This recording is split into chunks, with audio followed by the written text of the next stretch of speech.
ನಾನು ಗಮನಿಸ್ತಾ ಇದ್ದೀನಿ. ತುಂಬ ಶ್ರಮ ಹಾಕ್ತಾ ಇದೀಯಾ.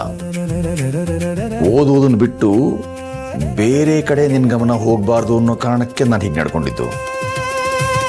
ಇನ್ನು ನನ್ನ ಮಗಳು ದಾರಿ ತಪ್ಪಲ್ಲ ಅನ್ನೋ ಖಾತ್ರಿ ನನಗಿದೆ. ಇಲ್ಲಪ್ಪ, ಇನ್ನು ನಾನು ಬದಲಾಗಲ್ಲ. ಅದನ್ನ ಯಾಕಮ್ಮ ಅಳ್ತಾ ಹೇಳ್ತೀಯಾ? ಆತ್ಮವಿಶ್ವಾಸದಲ್ಲಿ ಹೇಳು. ಏನು ಇಂಟರ್ನಲ್ ಎಕ್ಸಾಮ್ ತಾನೇ ಅದು, ಆಬ್ಸೆಂಟ್ ಆಗಿದೆಯಾ ಅಷ್ಟೇ, ಫೇಲ್ ಆಗ್ಲಿಲ್ವಲ್ಲ. ಚೆನ್ನಾಗಿ ಓದು, ಟಾಪರ್ ಆಗು ಕಂದ. ಥ್ಯಾಂಕ್ ಯು ಅಪ್ಪ. Thank you so much. ಅಪ್ಪ, ನನ್ನ ಮೇಲೆ ಕೋಪ ಇಲ್ಲ ತಾನೆ? ಮರ್ತು ಬಿಡು, ಇನ್ಮೇಲೆ ಎಲ್ಲ ಒಳ್ಳೇದಾಗತ್ತೆ. ಅದೊಂದು ಕೆಟ್ಟಗಳಿಗೆ ಈ ಅಪ್ಪ ಯಾವಾಗಲೂ ಜೊತೆಗಿರ್ತಾನೆ, ನೆನ್ಪಿಟ್ಕೋ.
ಜನನಿ, ಅಪ್ಪ ಇಲ್ಲಿ ಬಾಮ್ಮ.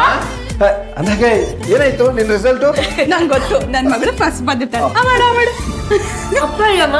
ಅಪ್ಪ ಅಪ್ಪ ಹಾ ಅಪ್ಪ, ಕಾಲೇಜಿಗೆ ನಾನೇ ಟಾಪರ್ ಅಪ್ಪ. ನನಗೆ ಗೊತ್ತಮ್ಮ, ನೀನಲ್ದೇ ಬೇರೆ ಇನ್ಯಾರು. ಅಪ್ಪ ಇಲ್ಲಿ ನೋಡಿ, ಕ್ಯಾಂಪಸ್ ಇಂಟರ್ವ್ಯೂಲ್ ಸೆಲೆಕ್ಟ್ ಆಗಿದ್ದೀನಿ. ನನ್ನ ಕನ್ಸಿನ್ ಗೊತ್ತಾ ಅಪ್ಪ, ಆದಷ್ಟು ಬೇಗ ಒಂದು ಜಾಬ್ ಜಾಯ್ನ್ ಆಗಬೇಕು, ಒಳ್ಳೆ ಸಂಪಾದನೆ ಮಾಡಬೇಕು, ನಿಮ್ಮನ್ನ ಅಮ್ಮನ್ನ ಅತ್ತೆ ಮಾವ ಎಲ್ಲರನ್ನೂ ಚೆನ್ನಾಗಿ ನೋಡ್ಕೋಬೇಕು. ಹೇಳಿ ಅಪ್ಪ, ಜಾಬ್ ಜಾಯ್ನ್ ಆಗ್ಲಾ ಇಲ್ಲ ಮಾಸ್ಟರ್ಸ್ ಏನಾದರೂ ಮಾಡ್ಲಾ?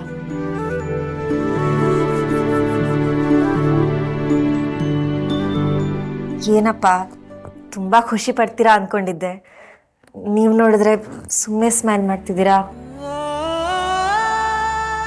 ನನಗೆ ಗೊತ್ತಮ್ಮ, ನನ್ನ ಮಗಳು ದಿ ಬೆಸ್ಟ್. ನಿನಗೊಂದು ವಿಶೇಷ ಉಡುಗೊರೆ ಇದೆ, ಸರ್ಪ್ರೈಸ್. ಏನಮ್ಮ ನಿಮ್ಮ ಯಜಮಾನ್ರು ಸ್ಪೆಷಲ್ ಗಿಫ್ಟು? ಅಣ್ಣ ನನಗೂ ಗೊತ್ತಿಲ್ಲ. ನನಗೂ ಗೊತ್ತಿಲ್ವಾ?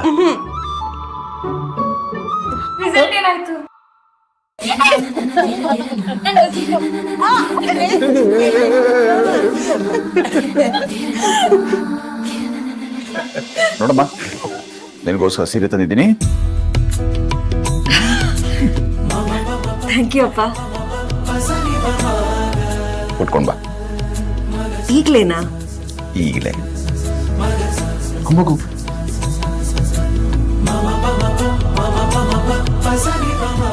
ಏನ್ ಇವಾಗ ಸೀರೆ ಉಟ್ಕೊಂಬರೋದಕ್ಕೆ ಹೇಳಿದ್ರೆ?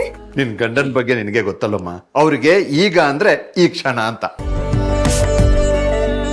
ಮಗಳನ್ನ ಸೀರಿಯಲ್ ನೋಡ್ಬೇಕು ಅಂತ ಅಣ್ಣಂಗೆ ಆಸೆ ಆಗಿರ್ಬೇಕು.